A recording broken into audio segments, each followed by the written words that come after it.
Na economia, a semana será marcada pela divulgação de diversos índices importantes ao redor do mundo, viu? Daqui a pouquinho tem o Boletim Focus aqui no Brasil, no comecinho da manhã, antes das 9 horas, até porque a gente sabe que esse Boletim Focus, ele traz um pouco da expectativa para a semana que está começando, de acordo com o clima da semana anterior. Quer dizer, foi um clima positivo, com o Ibovespa fechando a semana em alta, com a aprovação de situações importantes para a economia do Brasil. Então, a gente deve ter aí mais uma semana positiva nesse Boletim Focus. Outro ponto importante é que membros do Copom norte-americano, né, que cuidam ali da política monetária dos Estados Unidos, terão uma segunda-feira de muitas falas. Então, são várias lideranças do Copom norte-americano que virão a público dar esclarecimentos, falar de projeções, trazer o cenário como deve ser. O detalhe é o seguinte, né? A gente sabe que os juros dos Estados Unidos devem continuar subindo enquanto a inflação não esfriar. São os assuntos importantes da segunda-feira. Já na terça-feira, pessoal, terça-feira tem divulgação da inflação de junho aqui no Brasil.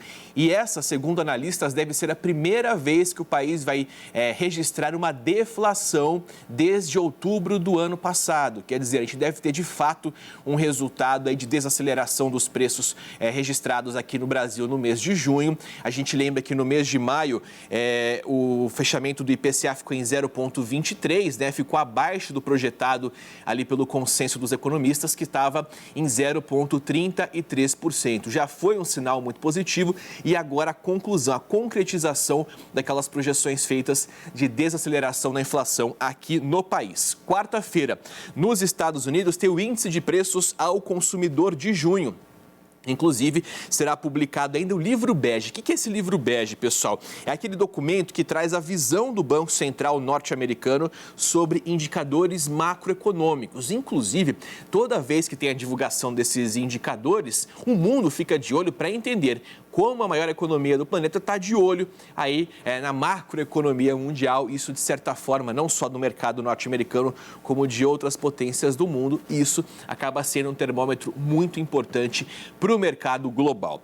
Na quinta-feira, tem dados importantes como balança comercial da China. A gente fica de olho porque balança comercial na China, isso vai acabar trazendo para a gente como é que está o cenário da economia asiática, da maior potência asiática, e isso tem tudo a ver com o Brasil.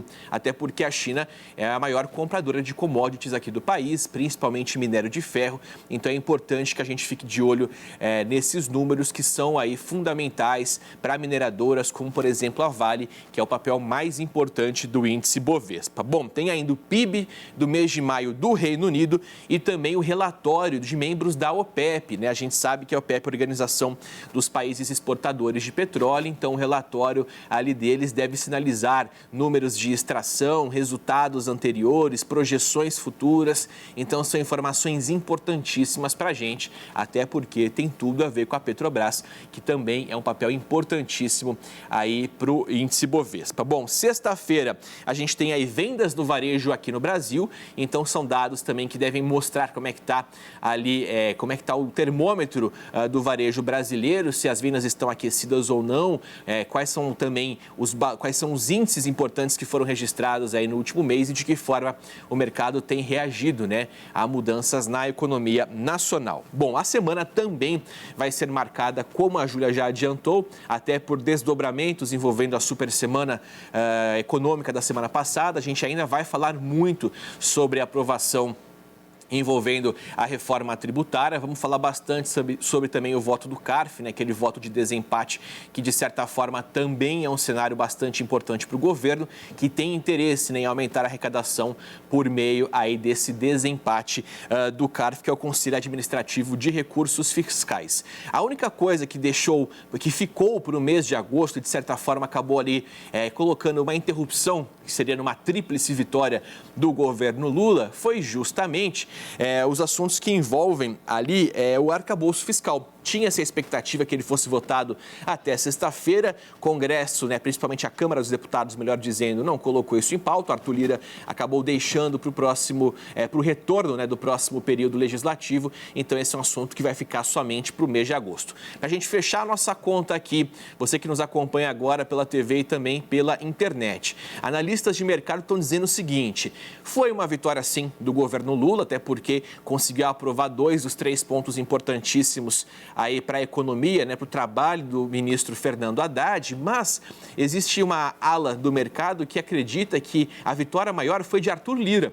Arthur Lira, inclusive, mostrando força aí perante o Planalto, dizendo, olha, quem manda no Congresso, quem manda na Câmara, melhor dizendo, somos nós, sou eu principalmente, tenho força, tenho articulação e isso para o Centrão é um prato cheio. Centrão segue com muito apetite por cargos, segue com muito apetite por ministérios e, claro, esse resultado feito até o último dia do Legislativo, a conta deve chegar em breve assim que os trabalhos voltarem. E isso também deve indicar como deve ser toda a negociação aí que o Planalto terá para conseguir fazer a aprovação do arcabouço fiscal.